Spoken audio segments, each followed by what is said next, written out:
Merhaba örgü severler. Pembe Atölyem YouTube kanalıma hoş geldiniz. Bugünkü videomda sizlere kız bebeklerimiz için çok güzel bir elbise robasının baştan sona yapımını tüm detaylarıyla videomda anlatacağım. Robamın ölçüsü 1-1,5 yaş ölçüsündeki bebekler için gayet uygun bir ölçü oldu. İsterseniz bu yüzünü, bu düğmeli tarafını arka taraf olarak ya da ön taraf olarak da kullanabilirsiniz. Diğer örgümüzün diğer tarafı da bu şekilde. İstediğiniz tarafı ön ve arka olarak kullanabilirsiniz. Alt tarafını da güzel bir kumaşla beraber bebeklerinize, kız çocuklarınıza elbise robası bu şekilde yapabilirsiniz. Kullandığım iplik kartopu bambuyu ben kullandım. %50 bambu, %50 viskos özelliğinde, 100 gram 230 metre özelliğinde bir iplik. Sizler de aynı metredeki iplerinizi kullanarak değerlendirebilirsiniz. Toplamda bir yumak yeterli olacaktır.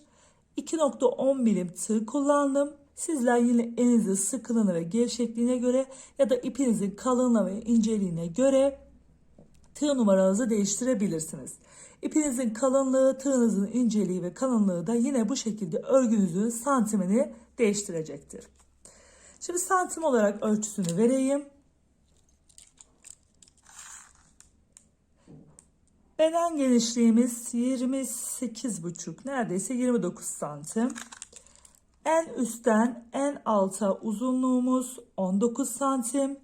Yakadan 16,5 santim ve kol uzunluğumuzda, koldaki ölçümüzde toplamda 13,5 santim olacak şekilde benim ölçülerimle oldu. Gördüğünüz gibi bu şekilde çok güzel ve çok kolay. Videomda anlattıktan sonra çok kolay bir elbise robasını birlikte çalışacağız. Kanalıma abone değilseniz abone olmayı ve bütün videolarımdan anında haberdar olmak için bildirim zilini açmayı unutmayın lütfen. Beğeni yorumlarınızı desteklerseniz çok sevinirim. Abone olmak tamamen ücretsizdir. Şimdi hazırsak tığımızı ve ipimizi ayarlayarak örgümüze başlayalım. Robamıza başlarken toplamda 118 zincirimi çektim. Şöyle gayet esnek bir zincir çekiyoruz. Şöyle gördüğünüz gibi. Şimdi 118 zincirimi çektikten sonra şöyle yakınlaştıralım. 1, 2, 3 zincir atlıyoruz. 4. zincire bir adet ikili trabzan yapıyoruz. Burası bizim arka bedenimiz. Arka bedenimiz için toplamda 19 adet trabzan yapıyoruz. İlk 3 trabzan atlayıp 4.'ye battığımızda kenarda oluşturduğumuz zinciri de sayıyoruz ve toplamda 19 adet trabzanla başlıyoruz. 19 adet trabzanımızı yaptık. 2 zincirimizi çekip en son yaptığımız trabzanın içine bir adet daha ikili trabzanımızı yaparak kol bölümümüze geçmiş oluyoruz. Ve burada da trabzanlarımızı toplamda 23 trabzan yapıyoruz. Trabzanlarımızı saymaya şuradaki arttırdığımız, yani 2 zincir çekip tekrar aynı yere başladığımız noktadan sayıyoruz. Yani bu bizim ilk trabzanımız oluyor. Şu an 4 adet trabzanımızı yapmış olduk. Bunu 23 adete kol için tamamlıyoruz. Toplamda 23 trabzanımızı yaptık. Ve şimdi 23. trabzanımızın olduğu yerdeki aynı yere, trabzan olduğu aynı yere 2 zincir çekip tekrardan batıyoruz. Şu şekilde.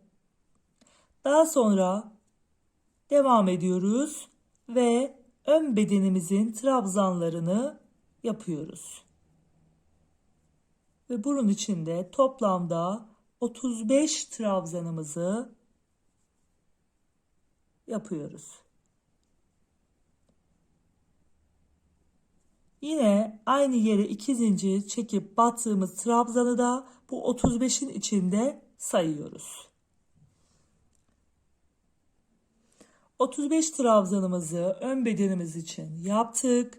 2 zincir çekip aynı yuvaya bir adet ikili trabzan daha yapıyoruz ve kol bölümümüze geçiyoruz. Ve kol bölümümüzün ilk trabzanını yapmış oluyoruz. Ve 1, 2, 3,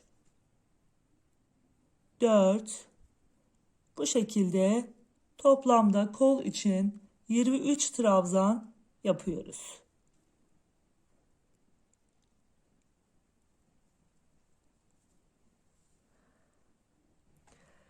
...23 trabzanımızı yaptıktan sonra 2 zincir çekip aynı yere bir adet daha ikili trabzan yapıp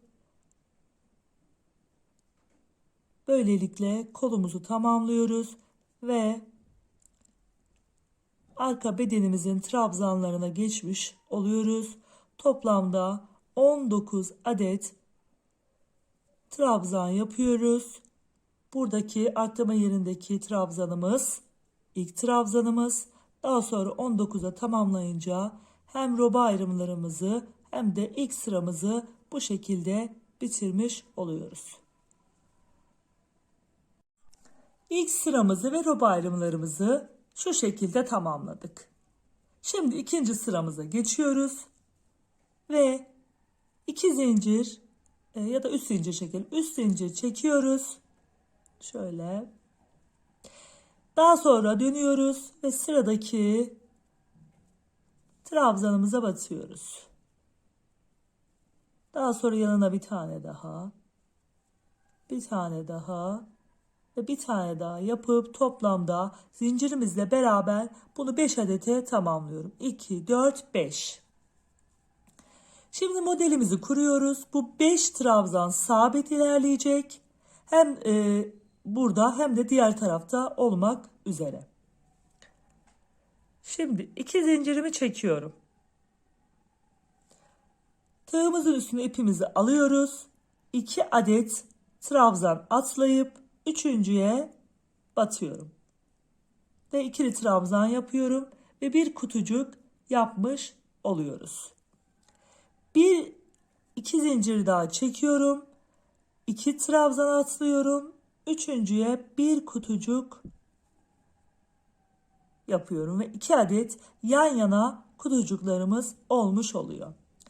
Ve yan yana 7 adet trabzan yapıyorum. 1, 2, 3, 4, 5,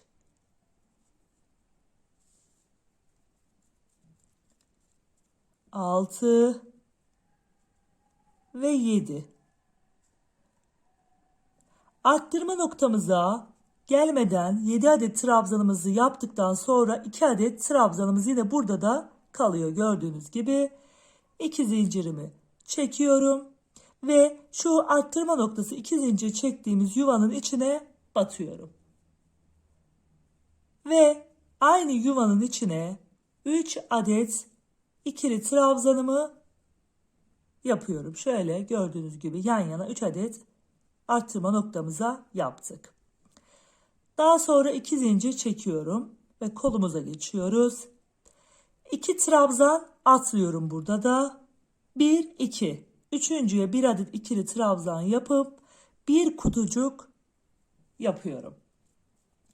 Daha sonra yan yana bu battığım ikili trabzanla beraber 7 adet trabzan yapıyorum.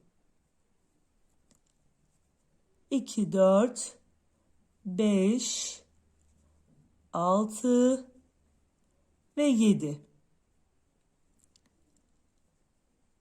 Daha sonra 2 zincir çekiyorum.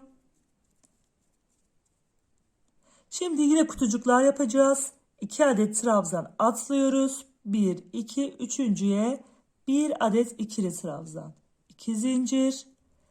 2 adet trabzan atlıyoruz. Üçüncüye bir adet ikili trabzan daha ve 2 kutucuk yan yana yapıyoruz. Ve battığımız bu trabzanla beraber toplamda 7 adet ikili trabzanımızı yapıyoruz. 2, 4, 5, 6 ve 7. 7 adet yan yana ikili trabzanlarımızı yaptık. Şöyle. Daha sonra 2 zincir çekiyorum. Gördüğünüz gibi arttırım noktama geldim. Artış noktama, burada 2 adet trabzan kaldı. Ve yuvanın içine 3 adet ikili trabzanımı yapıyorum. 1, 2 ve 3. 3 adet ikili trabzanımı yaptım. Daha sonra 2 zincir çekiyorum. Şimdi geldik ön bedenimize. Ön bedenimizde de yine aynı işlemi yapacağız. 1, 2 trabzan atlıyoruz. Üçüncüye 1 adet ikili trabzan yapıp kutucuğumuzu oluşturuyoruz. Zincirimizle beraber, trabzanımızla beraber toplamda 7 adet trabzan yapıyoruz.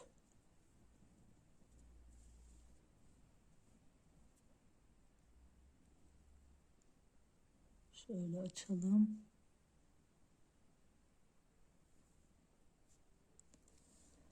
Yan yana 7 adet trabzanımızı yapıyoruz. 2, 4 oldu. 5, 6 ve 7.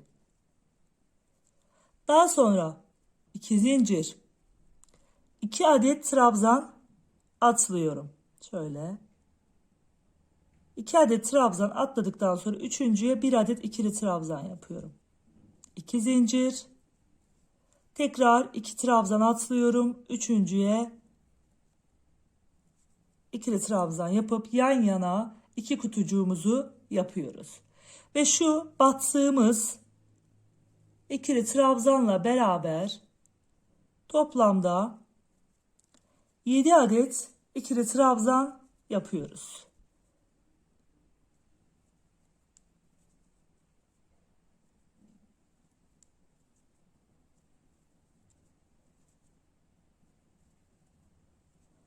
Hemen bakalım. 2, 4, 6, 7 adet trabzanımız oldu. 2 zincir. 1, 2. 2 kutucuk atlıyoruz. Üçüncüye 2 tane trabzan atlıyoruz. Üçüncüye kutucuğumuzu yapıyoruz. 2 trabzan, 2 zincir, 2 trabzan atlıyoruz. Üçüncüye yapıyoruz. Ve yan yana 7 adet trabzanımızı yine yapıyoruz. 2 kutucuk, 7 trabzan, 2 kutucuk, 7 adet ikili trabzan şeklinde modelimiz ilerliyor. 2, 4, 5, 6 ve 7. Ne yaptık? Burada da artış kısmımızda yine 2 adet trabzanımız kaldı. 2 zincir çekip artış kısmımızın olduğu yuvamıza 3 adet ikili trabzan yapıyoruz. Geldik yine kol bölümümüze. 2 zincir çekiyoruz. 2 adet trabzan atlayıp üçüncüye 1 adet ikili trabzan yapıp kutucuğumuzu oluşturuyoruz. Şöyle. Yan yana 7 adet ikili trabzan yapıyoruz. 3, 4, 5, 6, 7. 7 adet trabzanımızı yaptık. 2 zincirimizi çekiyoruz.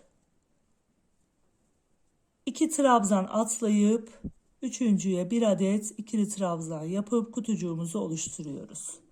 Tekrar 2 zincir çekip 1-2 trabzan atlayıp üçüncüye kutucuğumuzu yapıyoruz. Daha sonra yan yana 7 adet ikili trabzanımızı yapıyoruz. 4 tane oldu. 5, 6 ve 7. Yine robomuzun artış kısmına geldiğimizde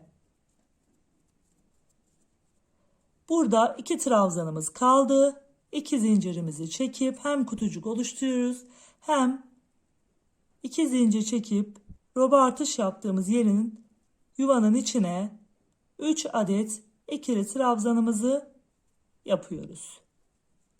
2 zincir, 2 trabzan atlıyoruz. Üçüncüye 1 adet ikili trabzan yapıyoruz. 7 adet yan yana ikili trabzanımızı yapıyoruz.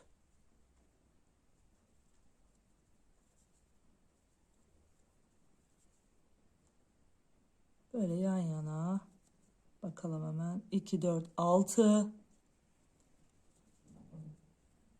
2 zincir çekiyorum. 2 kutucuk atlıyorum. 2 trabzan atlıyorum. 1 adet ikili trabzan yapıyorum. 2 zincir çekiyorum. 2 adet trabzan atlayıp yine üçüncüye ikili trabzan yapıp kutucuklarımızı oluşturuyoruz. Ve toplamda yan yana 5 adet şu battığımızla beraber trabzanımızı yapıp böylelikle ilk sıramızı tamamlamış oluyoruz. Bu şekilde sıramızı gördüğünüz gibi tamamlamış olduk.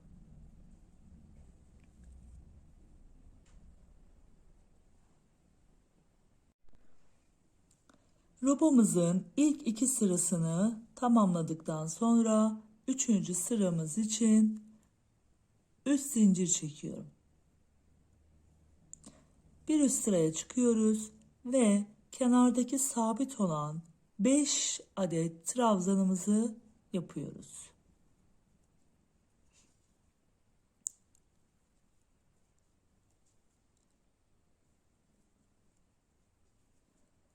Beş adet trabzanımızı yaptıktan sonra 2 zincirimizi çekiyoruz. Ve sırada 2 kutucuğumuz var. Bu 2 kutucuğun arasındaki trabzanın tepesine şuraya 1 adet üçlü trabzan yapıyorum.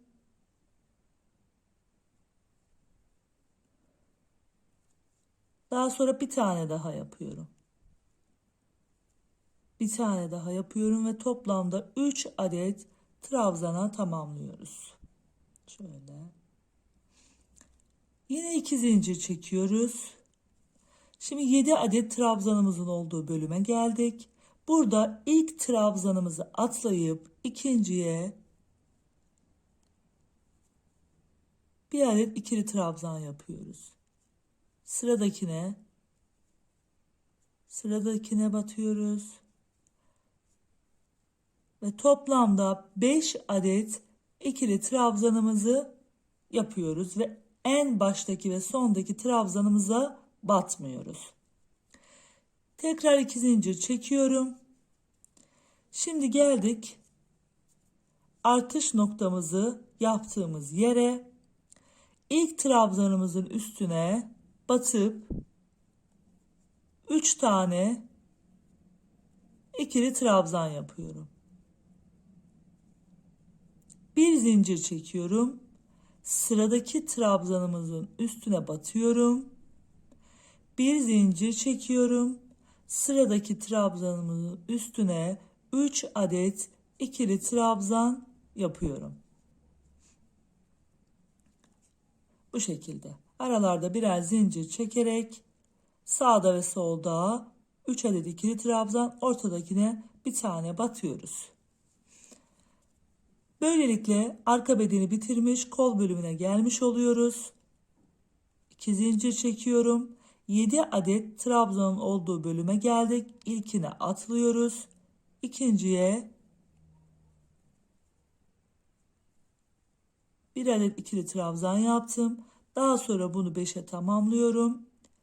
Ve ilk baştaki ve sondakine trabzan yapmıyoruz. Onları atlıyoruz. 2 zincir çekiyorum. Kutucuğumun olduğu bölüme geldim. Burada da şöyle şu bölüme, tepe noktasına trabzanın 3 adet ikili trabzan yapıyorum. 2 zincir çekiyorum.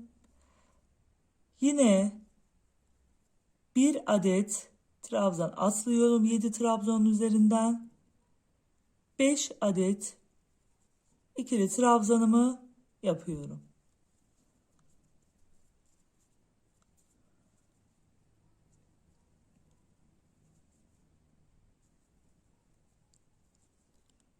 Trabzanlarımı 5 adede tamamladım.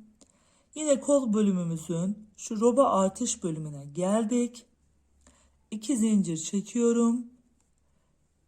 3 adet ikili trabzan yaptığımın ilk trabzanına yine 3 adet ikili trabzan yapıyorum. Bir zincir çekiyorum. Sıradaki trabzanın üstüne bir adet yapıyorum. Bir zincir çekiyorum. Sıradaki sonuncu trabzanın üzerine 3 adet ikili trabzan yapıyorum.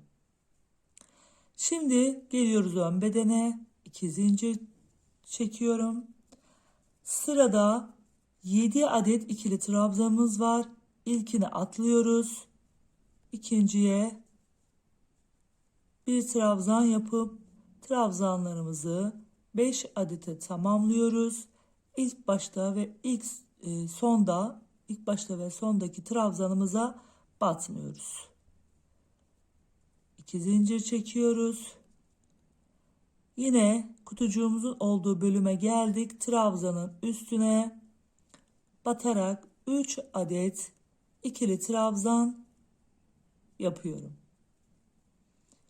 Tekrar 2 zincir çekiyorum. 7 adet trabzanın olduğu bölüme geldik. Şöyle bir tane atlıyoruz. İkinciye batıp 5 adet ikili trabzanımızı yapıyoruz.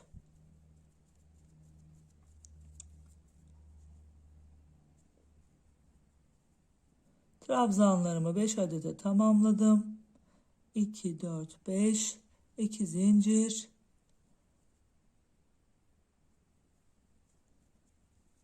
Kutucuğun üstündeki tepe noktasına batıp 3 adet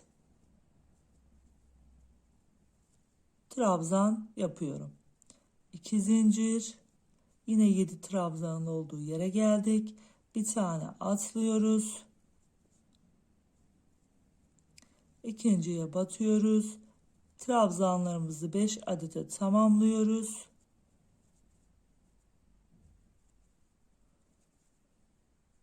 İki zincir çekiyoruz. Artış noktamıza geldik. İlkine batıp 3 adet ikili trabzan yapıyoruz. Bir zincir çekiyoruz. Ortadaki trabzan üstüne bir adet ikili trabzan, bir zincir ve köşedekine 3 adet daha batıyoruz. 2 zincir. Sıradaki 7 trabzanın üstüne 5 adet trabzanımızı yine yapıyoruz.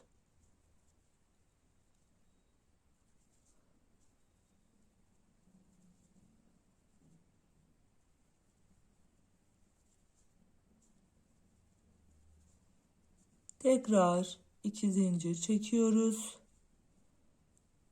Trabzanın iki kutucuğun arasındaki trabzana 3 adet ikili trabzanımızı yapıyoruz. 2 zincir çekiyoruz. Sıradaki 7 trabzanın üstüne 5 adet yapıp devam ediyoruz.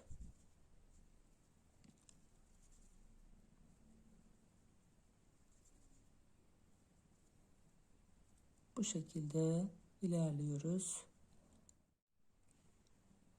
2 zincir çekiyoruz. Tekrar artış noktamızın, robamızın artış noktasının olduğu yere geldik. İlk trabzanın içine 3 adet ikili trabzan yapıyoruz. Bir zincir, bir trabzan, bir zincir, 3 trabzan.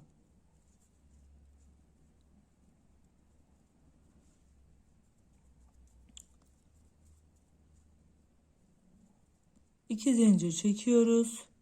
7 trabzanın olduğu yere geldik. İlkini atlayıp 5 adet ikili trabzanımızı yapıyoruz.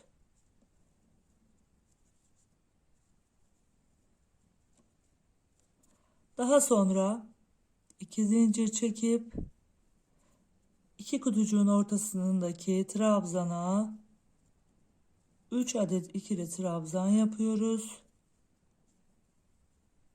2 zincir çekiyoruz ve köşedeki 5 adet ikili trabzanımızı yapıp sıramızı tamamlamış oluyoruz.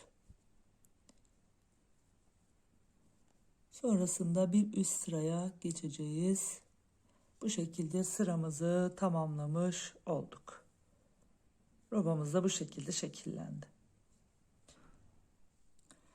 Bir üst sıraya geçmek için yine üst zincir çekiyoruz ve köşedeki 5 adet ikili trabzanımızı yapıyoruz.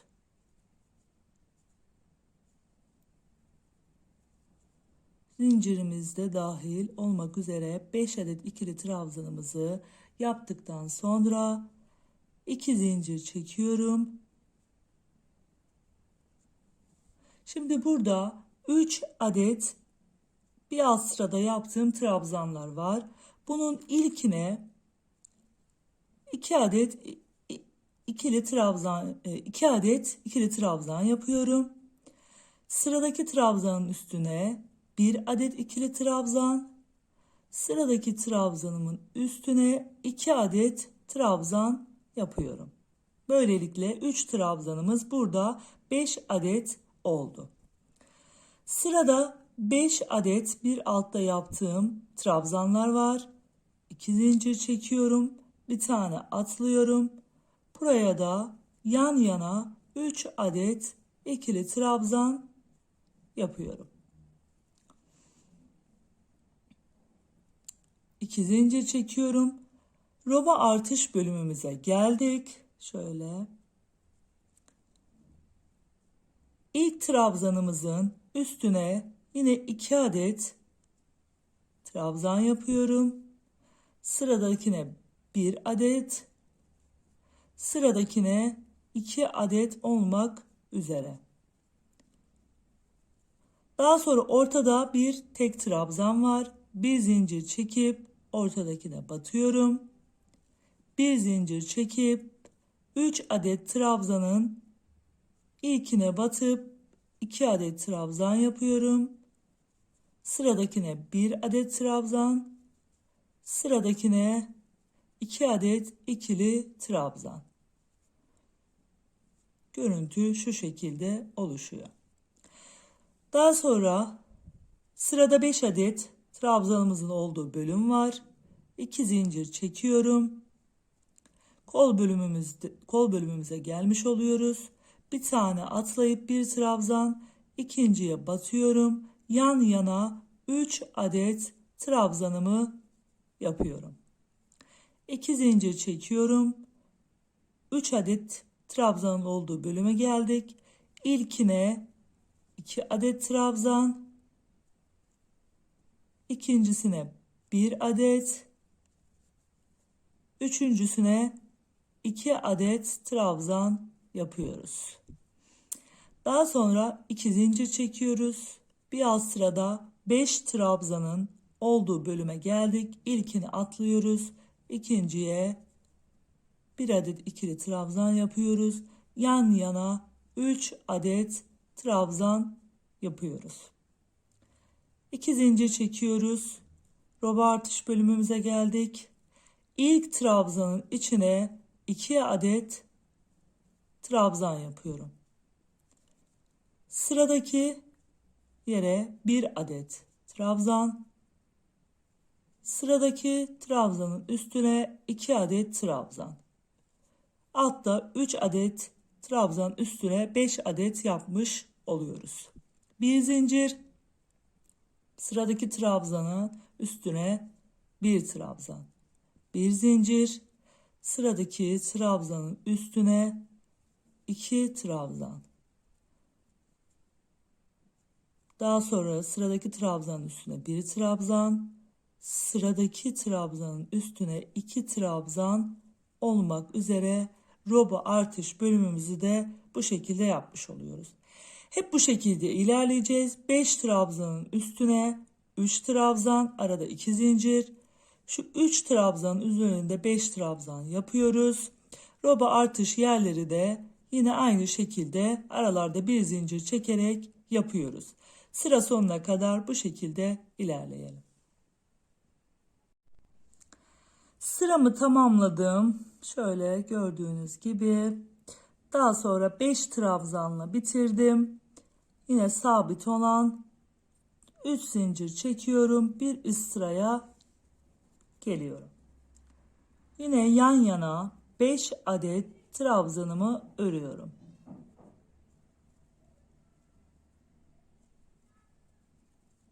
Sonrasında bir zincir çekiyorum.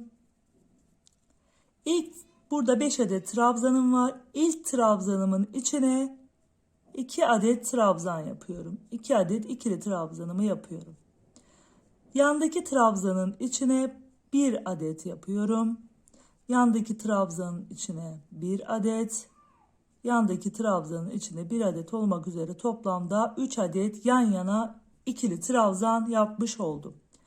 En son trabzanımın üstüne de ikili trabzanımı yapıp 5 adet olan trabzanımı 7 adete çıkarmış oldum. Daha sonra 2 zincir çekiyorum.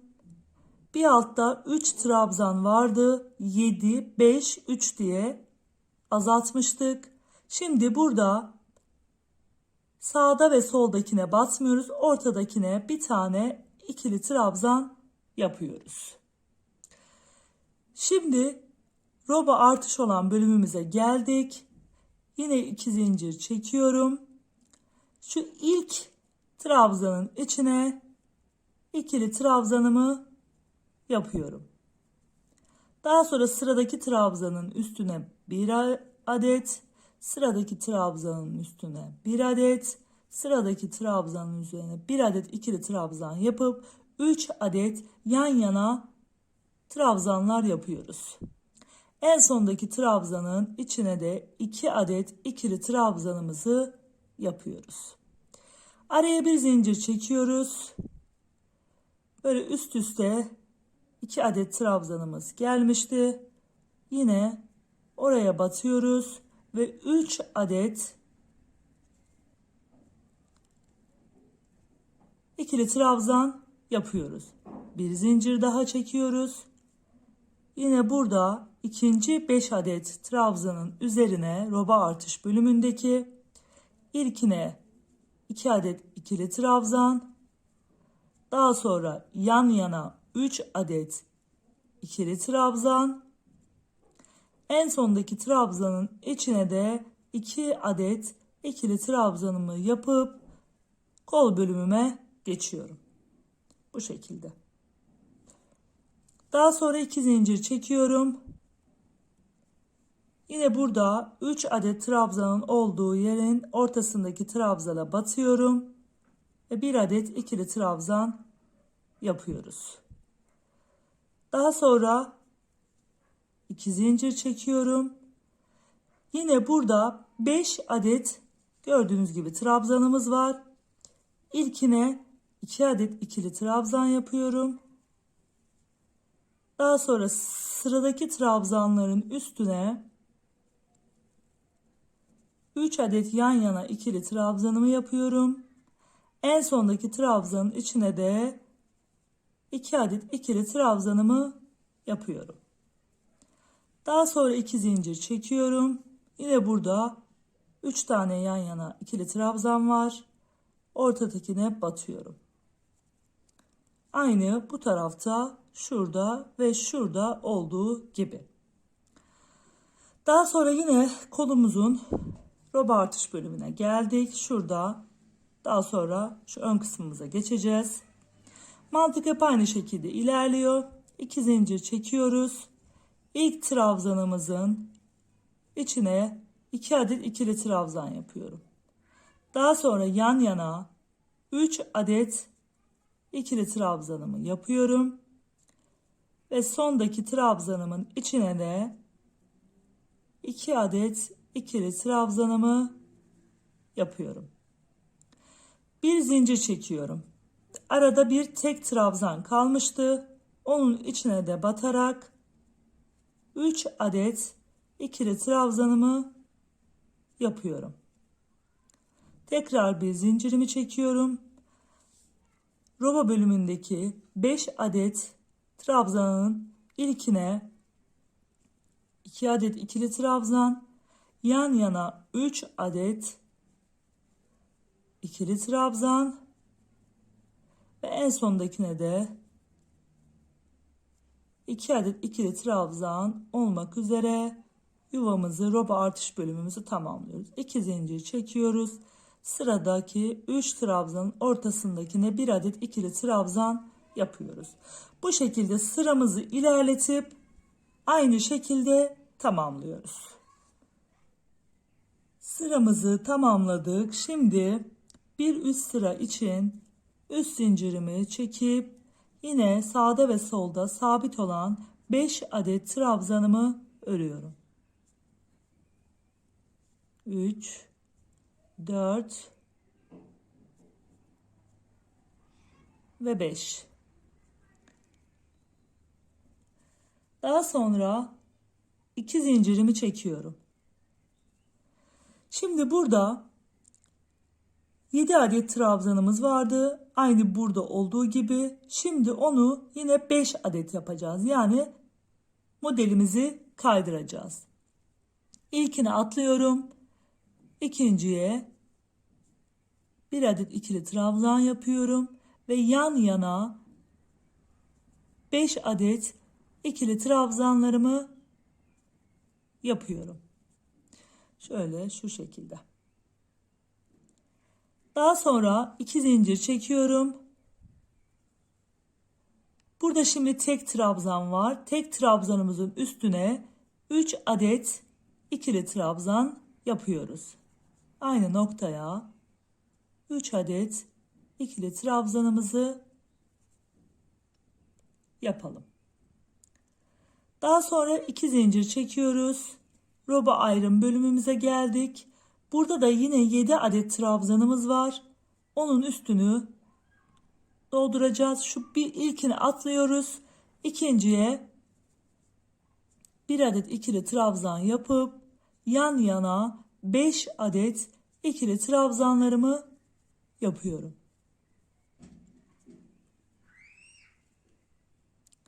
Şöyle gördüğünüz gibi. Daha sonra 2 zincir çekiyorum. Yan yana 3 adet trabzan olan bölümün ilkine batıp 3 trabzan yapıyorum. 1 2 3.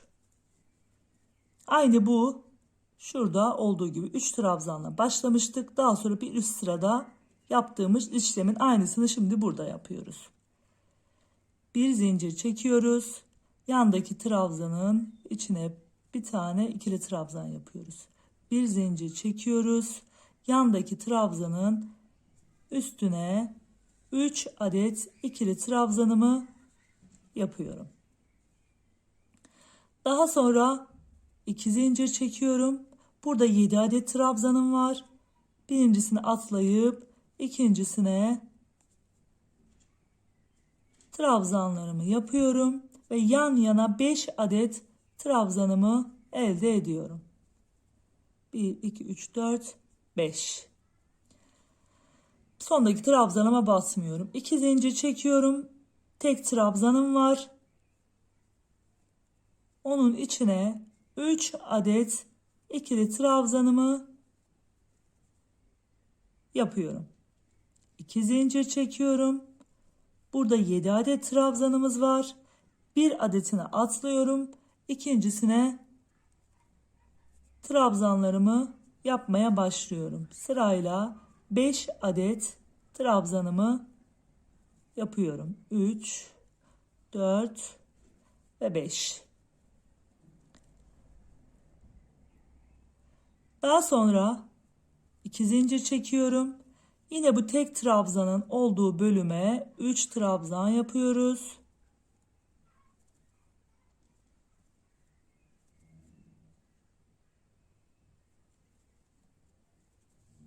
Sonrasında 2 zincir çekiyoruz. Burada 7 adet trabzanımız var. İlkini atlıyoruz. İkincisine trabzanlarımızı yapıp yan yana 5 adet ikili trabzanlarımızı yapıyoruz ve sonuncu trabzanımıza batmıyoruz. 2 zincir çekiyorum. 3 trabzan var burada. İlkine 3 adet trabzan yapıyoruz. Bir zincir çekiyoruz. Bir adet ikili trabzan yapıyoruz yandaki trabzanın üstüne. Bir zincir çekip yandaki trabzanın üstüne 3 adet ikili trabzanımızı yapıyoruz. 2 zincir çekiyoruz. Daha sonra bir trabzan atlayıp yandaki trabzanın üstüne batıyoruz. 5 adet ikili trabzanlarımızı yan yana yapıyoruz. Daha sonra 2 zincirimi çekiyorum ve bir adet trabzanın içine 3 adet ikili trabzanımı yapıyorum. Bu şekilde modelimi şöyle aynı şekilde ilerletiyoruz. Gördüğünüz gibi sıra sonuna kadar tamamlayalım. Sıramı tamamladım. Şimdi bir üst sıra için 3 zincirimi çekiyorum. Daha sonra arka tarafa dönüyorum ve sabit olan 5 trabzanımı yapıyorum.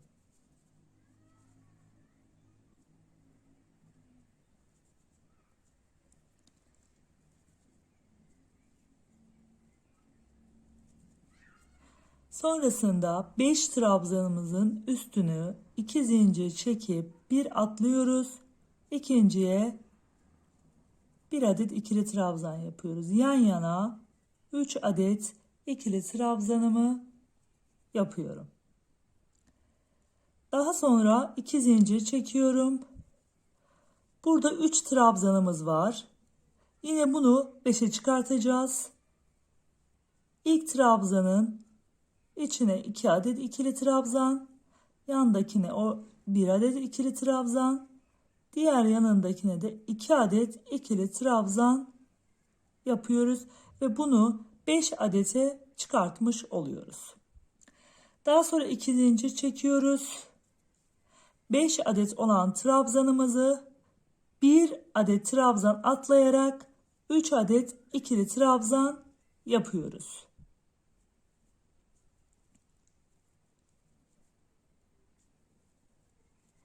Daha sonra 2 zincir çekiyoruz. Şimdi burada yine alttaki şu sıramızın aynısını üstte de yapacağız. Ne yapmıştık sıramızda? İlk trabzanımızın içine 2 adet ikili trabzan. Yandakinin içine 1 adet ikili trabzan. Yandakinin içine 2 adet ikili trabzan. Daha sonra bir zincirimi çekiyorum. Ortadaki trabzanımın ortadaki trabzanın üstüne yine bir adet trabzan yapıyorum. Yine bir zincir çekiyorum. Burada 3 trabzanım var. 2 trabzan yapıyorum. Aynı yuvanın içine bir adet ikili trabzan yanına 2 adet ikili trabzan da bir sonraki trabzanın üstüne yapıyoruz. Sıralar hep birbirinin tekrarı. 2 zincir çekiyoruz. Yan yana 5 trabzanımız var. Birini atlıyoruz. İkinciye bir adet ikili trabzan ve yan yana 3 adet ikili trabzanımızı yapıyoruz. 2 zincir çekiyoruz. 3 adet ikili trabzanımız var. İlkine 2 trabzan yapıyoruz. İkincisine 1 trabzan. Üçüncüsüne 2 adet ikili trabzanımızı yapıyoruz. 2 zincir çekiyoruz. Burada da 5 trabzanımız var. İlkini atlıyoruz. İkincisine 1 adet trabzan yapıyoruz ve yan yana 3 adet trabzanımızı yapıyoruz. 2 zincir daha çekiyorum. Üçlü trabzanımız var. Yine burada da olduğu gibi 3'ten 5'e çıkartıyoruz. İlk trabzanın içine 2 adet ikili trabzan, 1 adet tekli trabzan, diğer yuvanın içine de 2 adet ikili trabzan yapıyoruz. 2 zincir çekiyoruz. Sırada 5 trabzanımız var. 1 atlıyoruz. İkinciye 1 adet ikili trabzan, yan yana 3 adet ikili trabzanımızı yapıyoruz. 2 zincir çekiyoruz. Şimdi burada yine bir alt sıranın aynısı. İlkinin içine 2 adet ikili trabzan. Yandakinin içine 1 adet ikili trabzan. Yandakinin içine 2 adet ikili trabzan. 1 zincir. Tekli trabzan üstüne 1 trabzan, 1 zincir. 3 adet ikili trabzanın ilkine 1 adet ikili trabzan, yandakine 1 tekli trabzan, yandakine 1 ikili trabzan. Aynı yuvanın içine. Yani burayı da 5 adet yaptık. Arada bir zincir çekip tek trabzanın üstüne battık. Bu şekilde sıramızı yaptık. 2 zincir çekiyorum. 5 trabzan var. Bir tane atlıyorum. İkinciye 1 trabzan. Yan yana 3 adet ikili trabzanımızı yapıp bu şekilde sıramızı sıra sonuna kadar ilerletiyoruz. Sıramızı tamamladık. Şöyle gördüğünüz gibi modelimiz oluşmaya başladı. Şimdi yine ilerliyoruz. Üst zincir çekiyoruz. Bir üst sıraya çıkıyoruz ve yan yana 5 adet trabzanımızı yapıyoruz.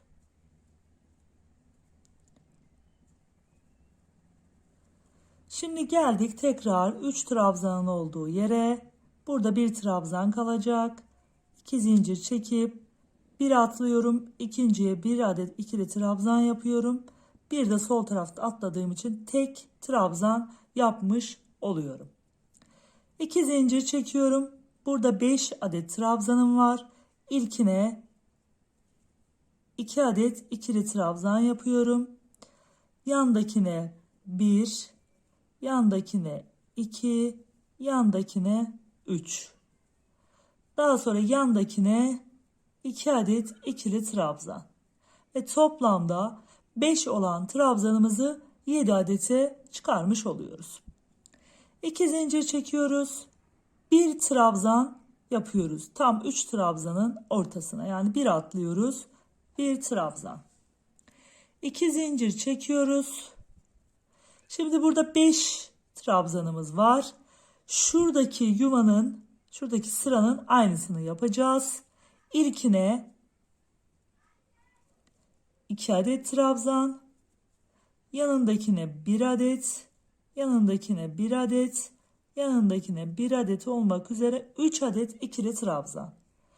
Daha sonra en sondakine 2 adet ikili trabzan yaptığımızda toplamda 2, 4, 6, 7 trabzanımız oldu.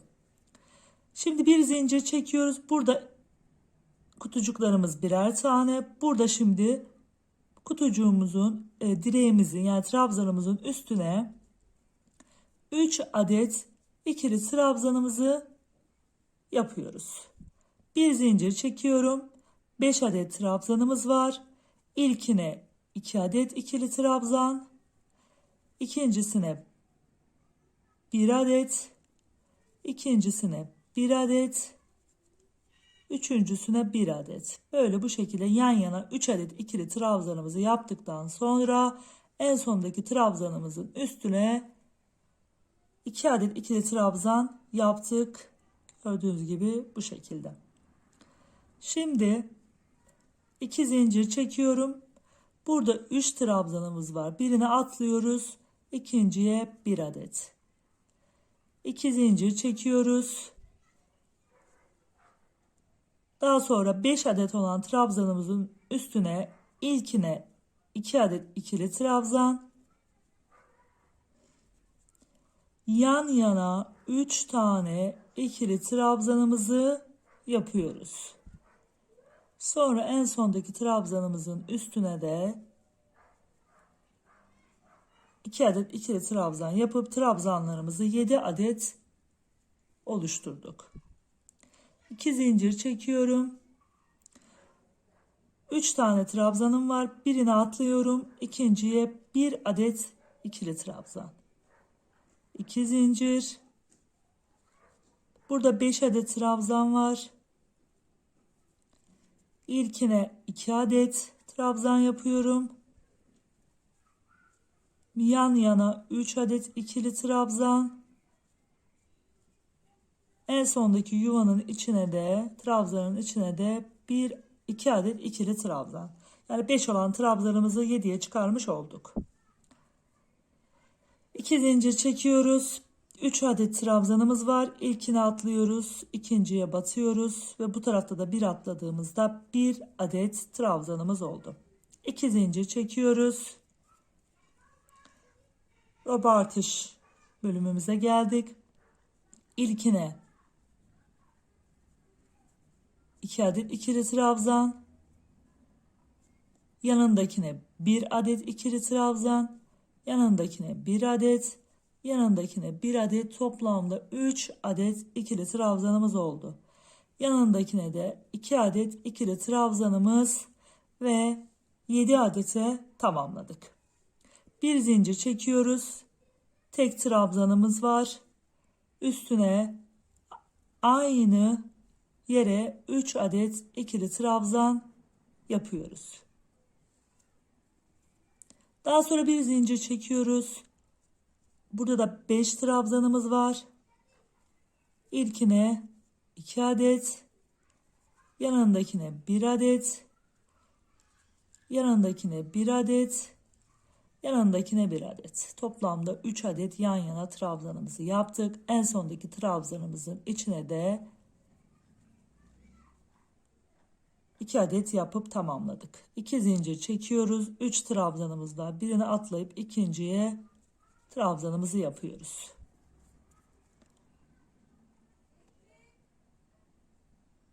Bir daha yapalım.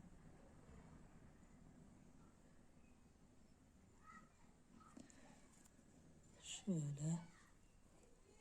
Tekrar 2 zincir çekip sıradaki 5 trabzanımızın üstüne ilkine 2 adet ikili trabzan, yan yana 3 adet ikili trabzan ve sonuncuya da 2 adet ikili trabzan yaptığımızda toplamda 7 adet trabzanımız oluyor. 2 zincir çekiyoruz. 3 trabzan var. 1 adet atlıyoruz. İkinciye 1 trabzan yapıyoruz. 2 zincir çekiyoruz. 5 adet trabzanımız var. İlkine 2 adet ikili trabzan, yan yana 3 adet ikili trabzanımızı yapıyoruz.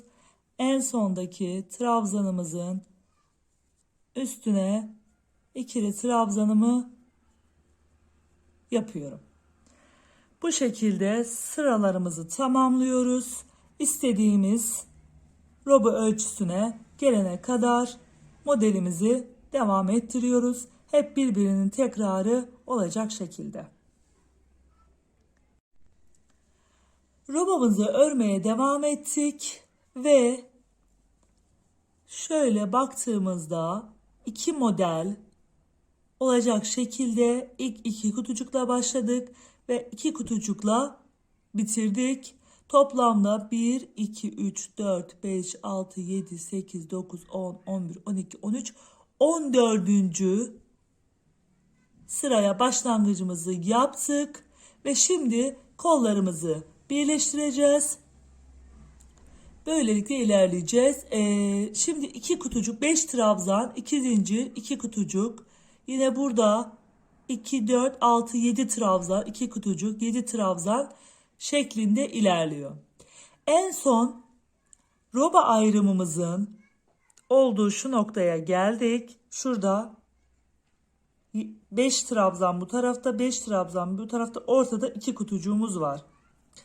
Şimdi modelimizi devam ettirdik. Geldik şurada bir kutucuk yaptık. 2 zincir çektik. Yine tekrar roba ayrımımızdaki 5 trabzanın üstünü 7 trabzan olacak şekilde tamamlıyoruz. İlk baştaki trabzanımıza 2 tane ikili trabzan, daha sonra diğerlerine teker teker ikili trabzanları yapıyoruz ve en sondaki trabzanımızın üstüne de çift trabzan yapıp toplamda 7 trabzana tamamlıyoruz.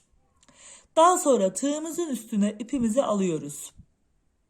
İlk önce 2 zincir çekiyoruz. Tığımızın üstüne ipimizi alıyoruz. Bu trabzanımızın, iki kutucuk arasındaki trabzanımızın üstüne basıyoruz. Sonra geliyoruz. Diğer şu roba artış yuvamızın olduğu yere geliyoruz. Şöyle karşılıklı olarak aynı trabzanların üstüne batarak kollarımızı birleştiriyoruz. Şöyle ikisine birden batıp bir adet kutucuk yapmış oluyoruz ve birleştirmiş oluyoruz şöyle. Daha sonra devam ediyoruz. 2 zincir çekiyoruz. Şimdi sıradaki 7 trabzanımızı dolduracağız. Bu bizim ön bedenimize geçişimiz. Yine modelimiz aynı şekilde devam edecek. İlk baştaki trabzana ikili trabzan, diğerlerine tekli trabzan 3 tanesine 3 adet ikili trabzan, en sondaki trabzanımızın üstüne de 2 adet ikili trabzan. Gördüğünüz gibi modelimiz aynı şekilde devam etti. 2 zincir, ne yaptık burada? 3 trabzanımız var. Bir tane atlıyoruz. Ortadaki bölüme 1 adet ikili trabzan. 2 zincir, geliyoruz buraya. 5 trabzanın üstüne 7 trabzan. Yani sıramız 7 trabzan 2 kutucuk, 7 trabzan 2 kutucuk şeklinde devam ediyor. Diğer roba artış bölümümüzün olduğu yere gelip orada da kol birleştirmemizi yapıp böylelikle robamızın birleştirme kısmını tamamlamış olacağız. İlk kolu birleştirdikten sonra ön bedenimizi örüp yine roba artış yerimize geldim. İlk kutucuğumu 2 zincir çekip yaptım. Daha sonra roba artışındaki 5 trabzanın ilkine 2 zincir çekerek 2 adet ikili trabzanımı yapıyorum. Daha sonra 3 tanesine teker teker batıp 3 adet ikili trabzan yapıyorum. En sondaki trabzanımın içine de 2 adet ikili trabzan yapıp trabzanlarımı 7'ye çıkartıyorum. Daha sonra 2 zincir çekiyorum. Burada tek ikili trabzanımız var. Batıyoruz. Daha sonra geliyoruz. Diğer roba artışımızın, yuvamızın olduğu yerdeki trabzanımızı da batıyoruz. Şöyle batıp buraya da bir tane birleştiriyoruz. Buraya batıyoruz. İkisini bir alıp bir adet ikili trabzan yapıp birleştiriyoruz. Gördüğünüz gibi bu şekilde. Daha sonra 2 zincir çekiyoruz. Beşli trabzanımızın olduğu yer var. İlkine çift trabzan batıyoruz. Daha sonra 3 adet ikili trabzan yapıyoruz. En sondaki trabzanımızın üstüne de 2 adet ikili trabzan yapıyoruz.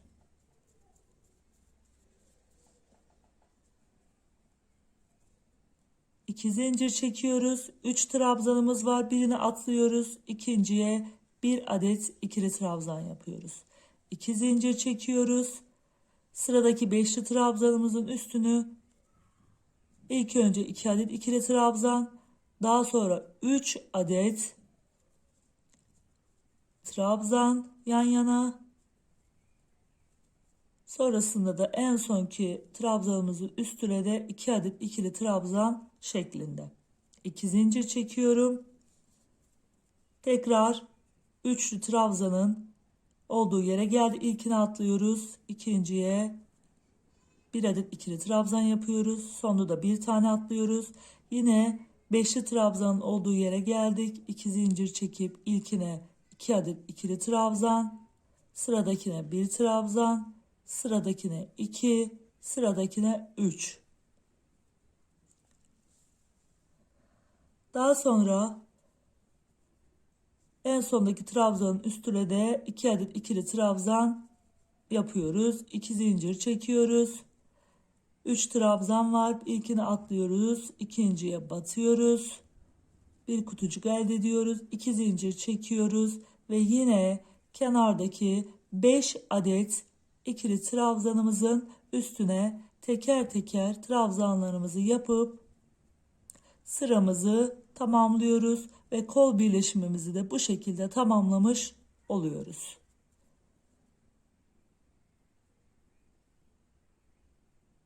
Şöyle sıramızı bu şekilde tamamlamış olduk.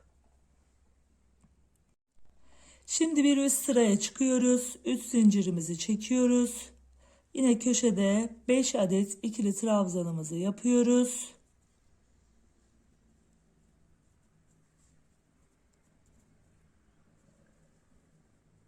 Yan yana 5 adet sabit olan trabzanımızı yapıyoruz. Daha sonra yine 2 zincir çekip şimdi 3 trabzan yapacağız. Şu trabzanımızın, tek trabzanımızın içine 3 adet ikili trabzanlarımızı yapıyoruz. 2 zincir çekiyoruz.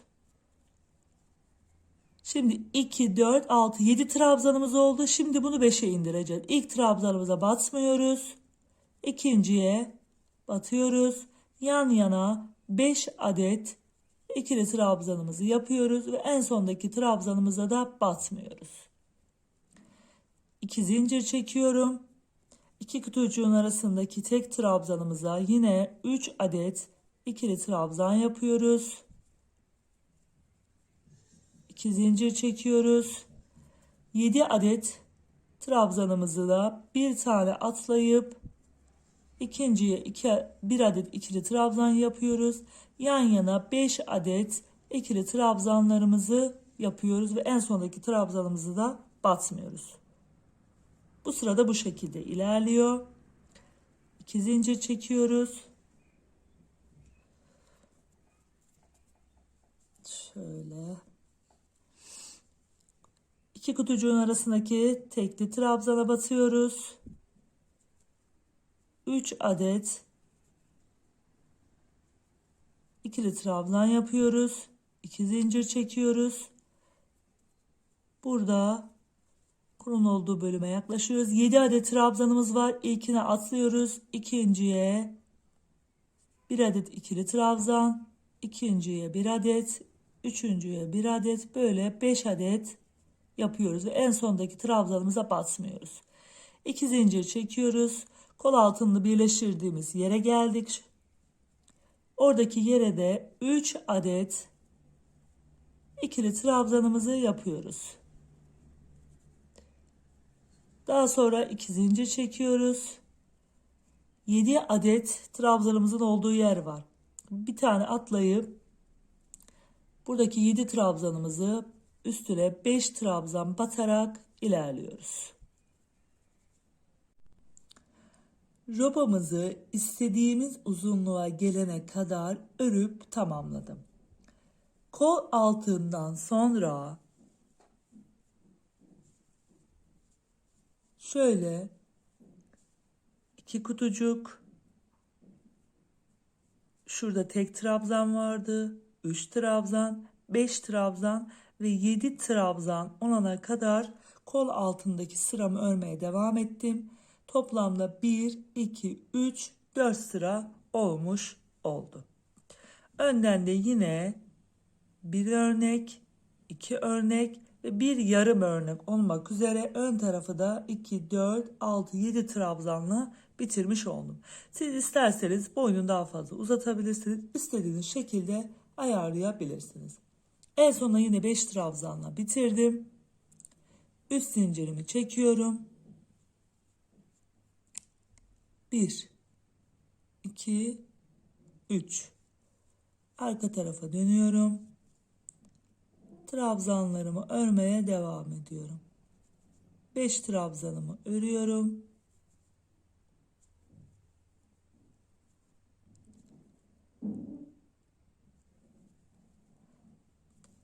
Daha sonra burada kutucuğumuz var. Kutucuğumuzun içine 2 trabzan, 2 zincir çektiğimiz için yanındaki 7 trabzanın üstünü de 7 trabzanla dolduruyoruz. Yani bu sırayı tamamen trabzanlarla gideceğiz. Robamızın dip kısmına bir sıra trabzan yapacağız.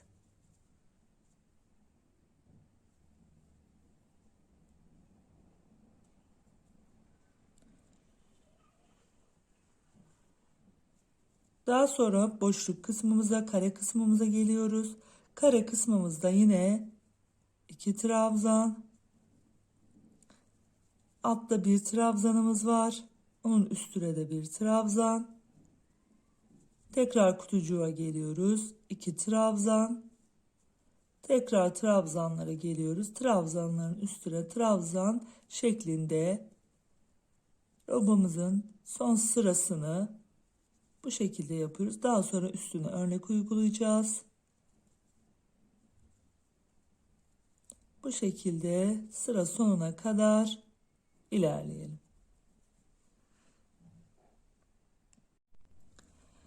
Trabzanlarımızı gördüğünüz gibi her bir yuvamıza, her bir trabzanımıza batarak tamamlamış olduk ve uç kısma geldik. Şimdi burada 2 zincir çekip şu kenar tarafa batarak kaydırma yöntemiyle şöyle arka tarafa kayıyoruz. Şöyle.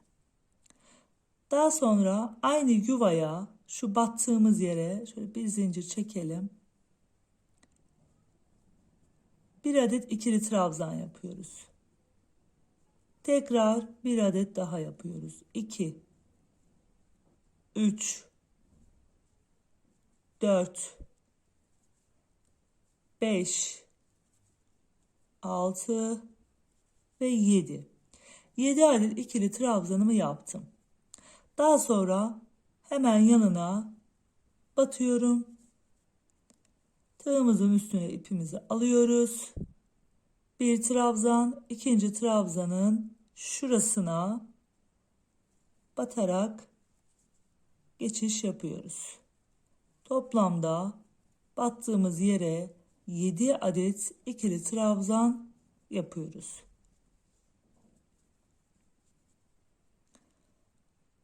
2, 4, 6, 7.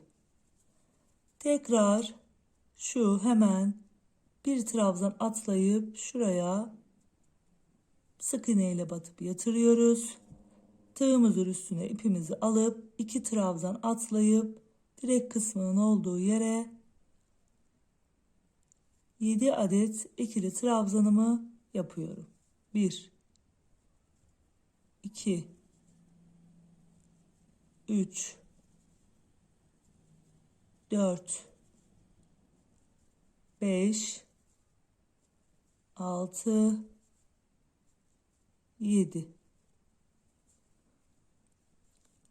Hemen yan tarafa batıyorum. Şu. Sonrasında 2 trabzan atlayıp şu bölüme 7 adet trabzanımızı yapıyoruz. Şu uç kısma kadar bu şekilde devam ediyoruz. Uç kısma gelene kadar gördüğünüz gibi yuvalarımıza 7'şer kez batarak ilerledim. En uç kısmına şimdi sık iğne yaptıktan sonra şu köşeye en uç kısmındaki trabzanın köşesine batarak ilk trabzanımı yapıyorum. 1, 2, 3, 4, 5, 6, 7, 8 ve 9 adet trabzanımı bu köşe için yapıyorum. Burası köşe olduğu için o şekilde yapıyorum. 1, 2 trabzan atlıyorum. Üçüncüye bir sık iğne yapıyorum. Daha sonra tığımızın üstüne ipimizi alıyoruz. 1, 2 sık iğne atlıyorum. Üçüncüye bir adet trabzan yapıyorum. Daha sonra bunları 7'ye tamamlıyorum. 2, 4, 5, 6, 7. Sonra yine 2 tane sık iğne atlayıp üçüncüye batıyorum. Tığımızın üstüne ipimizi alıyoruz. Üçüncüye yine 7 adet trabzan yapıyoruz. Sıramızı bu şekilde ilerletelim. Şu kısmın robanın başlangıç kısmındaki bütün trabzanlarımızı bu şekilde doldurup yine uç kısma gelelim. Sıramızı yelpazeler yaparak bitirdim. En sona geldim. Sık iğne ile batıp tığımızın üstüne ipimizi alıp köşe noktasındaki yere yine 9 adet ikili trabzan yaparak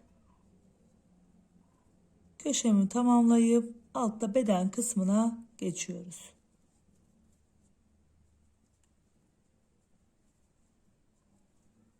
Hemen sayalım. 2, 4, 6, 7, 8, 9. 9 adet ikili trabzanımızı yaptık. Hemen beden kısmımız için alt tarafa sık iğne ile bağladık. Böyle gördüğünüz gibi köşe noktamız şöyle biraz daha köşe noktamız oluştu.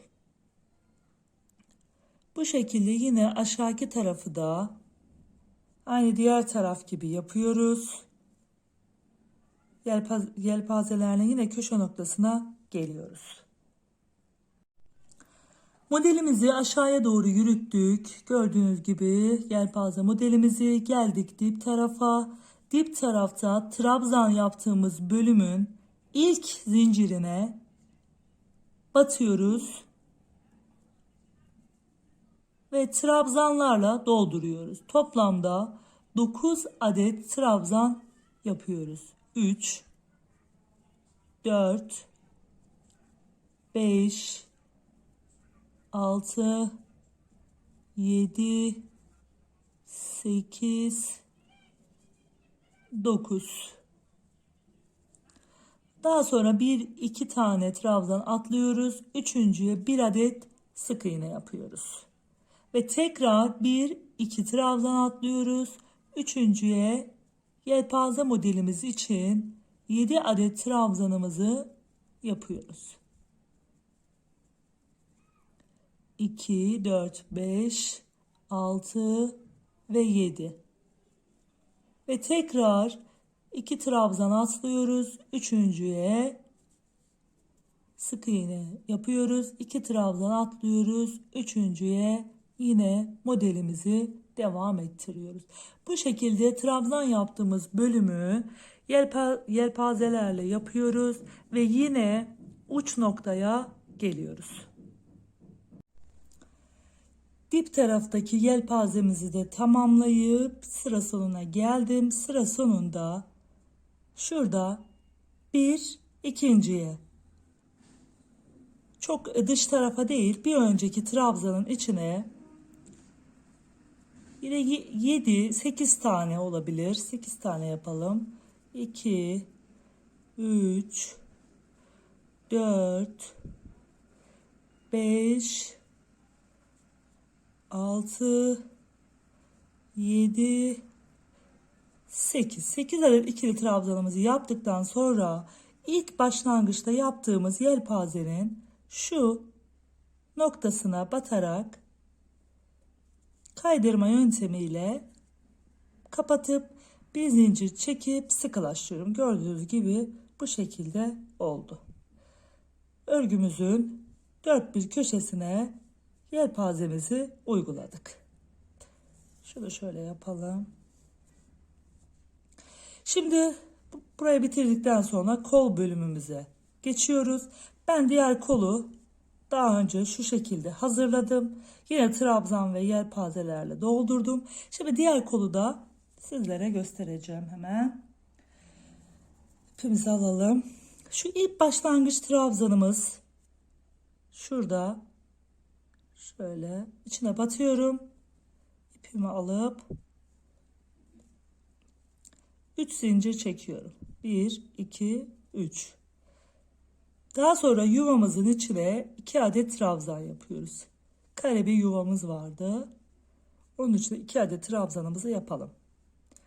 Daha sonra trabzanlarımızın üstüne yine trabzan gidiyoruz.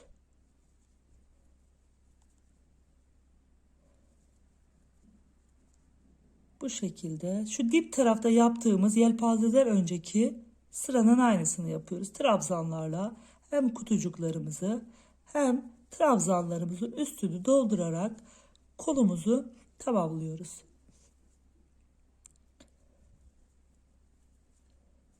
Bu şekilde ilk başlangıç zincir çektiğimiz yere kadar gelelim. Son sıraya kadar trabzanlarımı ördüm. Şu en son trabzanın üstüne de batarak sıramı tamamlıyorum. İlk yaptığım trabzanın arasına batarak kaydırma yöntemiyle kapatıyorum. Bir zincir çekiyorum. 1 2 üçüncüye 7 adet ikili trabzanımı yapıyorum. 2 3 4 5 6 7. Yelpazemin ilk çalışmasını yaptım. Şimdi burada 1 2 3 atlıyorum. Dördüncüye bir sık iğne yapıyorum. 1 2 3 atlıyorum. 2 atlıyorum. Üçüncüye 7 adet ikili trabzan yapıyorum. Burada bir tane daha fazla atlamamın sebebi daha böyle güzel dursun, potlanmasın.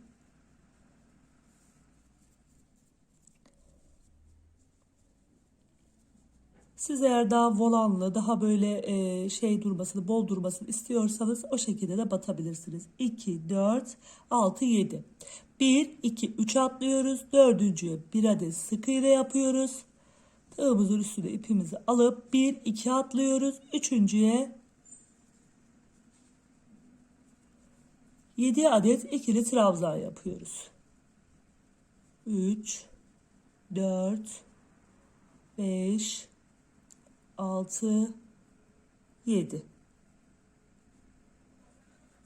1 2 3 atlıyoruz. Dördüncüye bir adet sık iğne. 1 2 atlıyoruz. Üçüncüye bir adet trabzan. 7 adet trabzanı aynı yuvanın içinde yapıp yelpazelerimizi bu şekilde tamamlayacağız. Toplamda kolda 10 adet yelpazemiz olacak. Kol için 10 adet yelpazemizi yaptık ve tamamladık. Şimdi En son yelpazemizi yaptıktan sonra ilk yelpazemizi yaptığımız şu noktaya sık iğne yapar gibi yapıyorum. Tığın üstüne ipimizi almıyoruz. Kaydırma yöntemiyle kapatıyoruz. Bir zincir çekip sıkılaştırıyoruz. Burada ipimizi koparıyoruz. Gördüğünüz gibi diğer kolumuz da hazır. Şimdi ben iplerimi temizleyeyim. Daha sonra düğmelerimi takayım. Düğmelerimi de kaç sırada bir taktığımı sizlere söyleyeceğim. Ve robamızın en son haliyle geleyim. İpliklerini temizledikten sonra düğmelerini de belli aralıklarla taktım. Şu en başta bir tane takıyoruz. Dip tarafta da çok dibe getirmeden, çünkü burada eğer kumaşınızı buraya dikerseniz bir fiyonk çalışması yaptığınızda tamamen kapanmasın. Böyle bir trabzan üstünde ya da iki trabzan arzunuza kalmış şekilde düğmenizi takabilirsiniz. Daha sonra aralıklarını 1, 2, 3, 4, 5.'ye 1, 2, 3, 4, 5. olmak üzere, yani aralarında 4 trabzan sırası bırakarak böyle ayarlamaya çalıştım. Gördüğünüz gibi gayet güzel ve şık oldu. İstediğiniz renklerde kız bebekleriniz için hazırlayabileceğiniz çok şık bir elbise robası oldu. Gördüğünüz gibi isterseniz burasını ön yüz olarak kullanabilirsiniz. İsterseniz burasını kullanabilirsiniz. İstediğiniz şekilde kullanabileceğiniz bu elbise robasını gördüğünüz gibi bu şekilde örüp tamamladık. Sağlıcakla ve esenlikle kalın. Bir dahaki videomda görüşmek üzere.